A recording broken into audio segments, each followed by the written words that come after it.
Good morning, friends. I am your LAC facilitator for today. I'll be presenting... Sige. Good morning, friends. I will be your LAC facilitator for today. I'll be presenting Module 2, the most important learning competencies, MELCs, Lesson 2, Unpacking and Combining MELCs into Learning Objectives. In this Lesson 2, the Unpacking and Combining MELCs into Learning Objectives, there are 3 session objectives. The first, understand the vital consideration in unpacking and combining MELCs. Next, unpack and combine sample MELCs. And third, affirm that unpacking and combining MELCs provide curricular flexibilities to field implementers.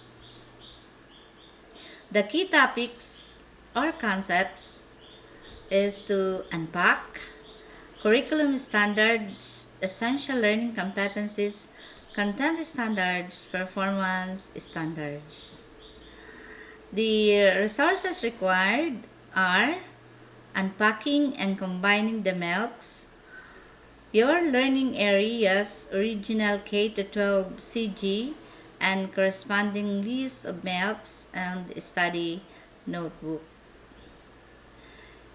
In Activity 1, you are asked to familiarize yourself with the course reading on unpacking and combining the MELCs. After reading the document, provide a brief and concise response to the following guide questions in your study notebook. Unpacking and combining the most essential learning competencies, MELCs. In unpacking the MELCs into learning objectives, you need to consider the following: alignment on the content and performance standards, prerequisite knowledge and skills, logical sequence of learning objectives. Take a look of the examples there, how to unpack the MELCs. Consider the following examples. You can see there 2 columns. The first is the retained LC or the learning competencies. The next column is the sample learning objectives. Nakikita ninyo, may isa dyan na learning competencies na tatalakay ang konsepto ng bansa. AP, Araling Panlipunan Quarter 1. Retained siya. Tapos, in-unpack siya na ginang 5 learning objectives yung isang learning competencies na ibibigay, na iisa-isa, na paghahambing, na kapagbibigay, na kabubuo. Ayan. Lagi na siyang 5. Okay. Sunod. Nandyan naman. Nakita ninyo kung paano ang pag-unpack. Rephrased. LC. Ibig sabihin ng rephrased, may pagbabago ng pagkakalahad or pagkaka-state ng mga salita na ilalarawan ang pagkakakilanlan ng geographical ng Pilipinas. Tapos, pig-unpack naman siya, meron ng 3 na learning objectives na ipapaliwanag, na iisa-isa, na iuugnay. Ayan. These learning objectives are articulated in DLL or DLP. Another example, yung pag-unpack ng MELCs, retained or retain na yung learning competencies. Nasasabi ang batayang impormasyon tungkol sa sarili, pangalan, magulang, kaarawan, edad, tirahan, paaralan, iba pang pagkakakilanlan ng mga katangian bilang Pilipino. Tapos, pig-unpack naman siya nagkaroon na ng 4 na learning objectives, yung retained na learning competencies. Doon sa learning objectives, natutukoy, na isusulat, na ilalarawan, nasasabi. Ayan, lagi ng 4 na learning objectives. Okay, the same. These learning objectives are articulated in DLL or DLP.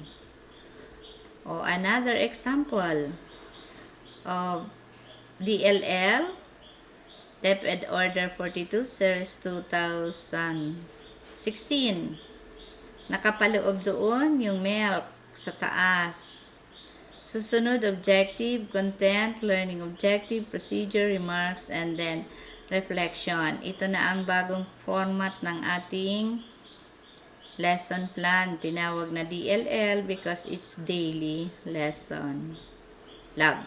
Parang lag na. Hindi na masyadong detailed. O, ayan. How to combine. Combining the MELCs. The MELCs could likewise be combined to observe efficiency in the development of learning resources, which include but are not limited to SLMS, textbooks, teacher's guides, activity sheets, and television and radio scripts. In combining MELCs, field implementers should take note of the following criteria: commonality of content, topic, or theme, alignment with the content and performance standard. To reiterate, MELCs are not a departure from the standards-based design of the curriculum.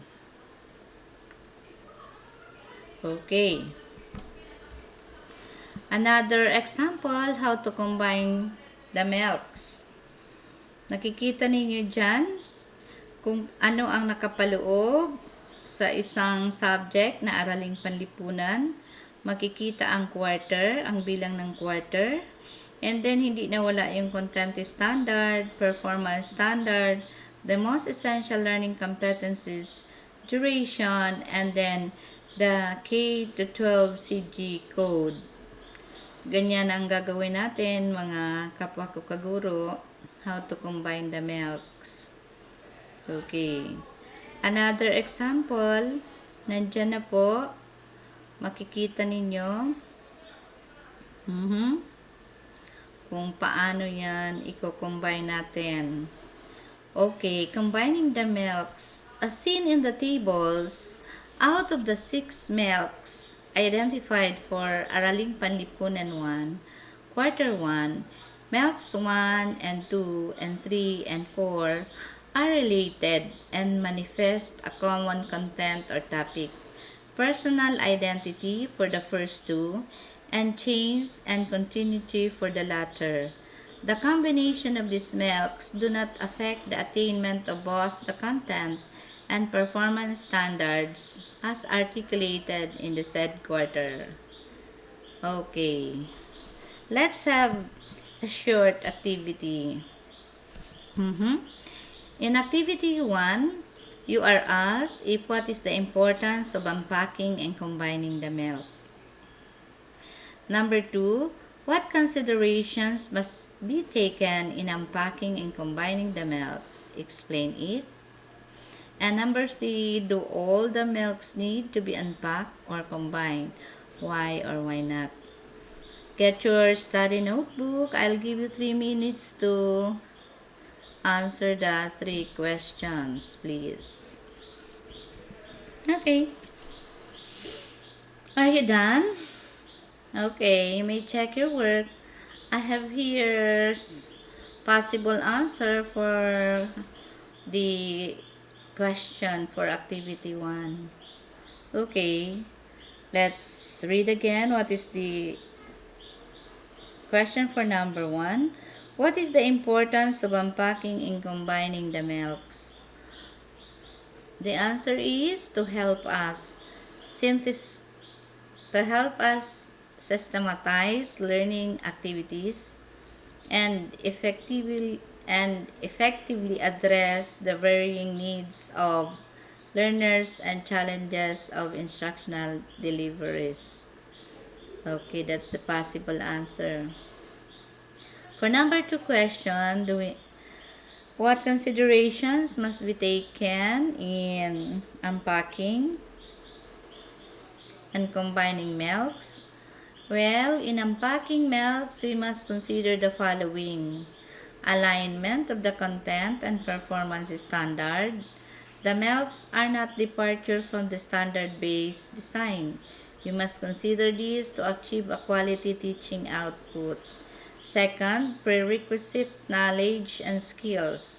Curriculum objective must be hierarchy.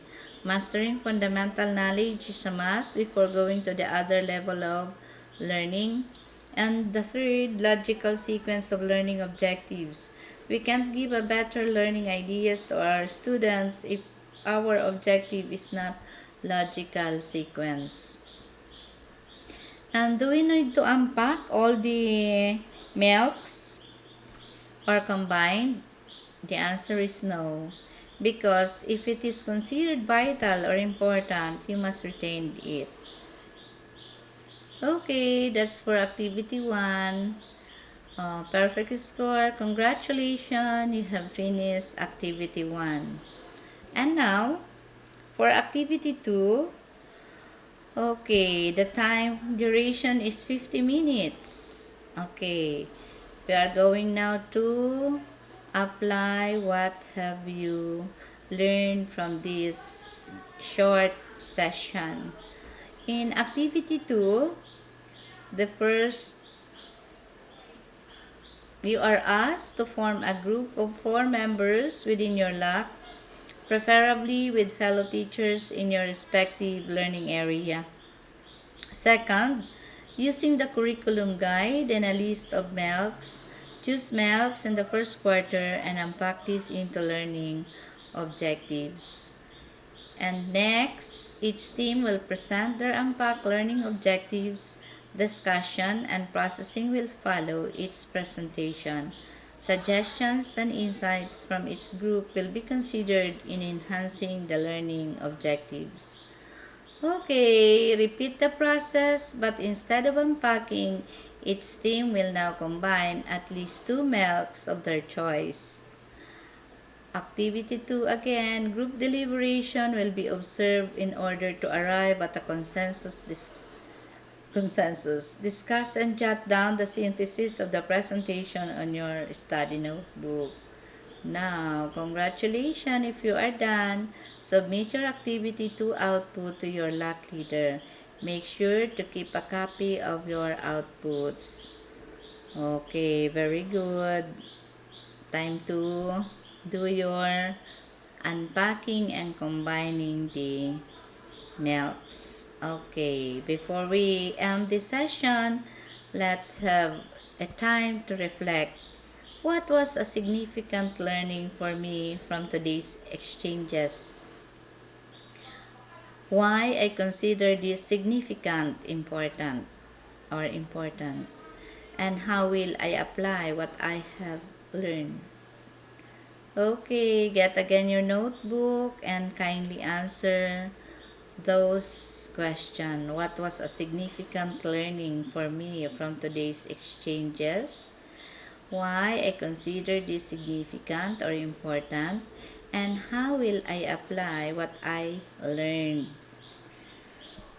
Okay. Any answer? Your LAC leader will check your notebook later. And then what to do next? Another 10 minutes. Looking forward, another 5 minutes. Completion report, another 5 minutes.